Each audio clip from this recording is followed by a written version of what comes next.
Uylarni yig'ishtirishim kerak, uylar yoyilib yotdi. Bolalarimga ham yaxshi qarolmayapman. Bolalarimga yaxshiroq qarashim kerak. Hamma joy yoyib tashlashdi. Endi yig'ishtirib chiqishim kerak. Siqilib ketyapman, yuragim urib ketyapti.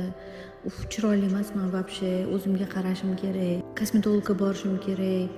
Вообще chiroyli bo'lmayapman oxirgi paytda. Quloqdagi shovqin vaqtida davolanmasa, qanday qilib sizni hayotingizni azobga aylantirishi mumkin?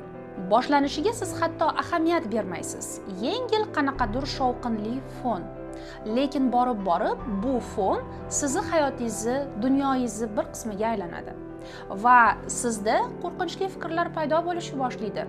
Bu shovqin bir umr men bilan qolib ketsa-chi, hech qachon bundan xalos bo'lmasam-chi?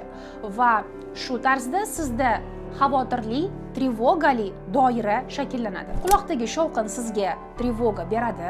Bundan tashqari, yuqori trevoga holatida shovqin kuchayadi.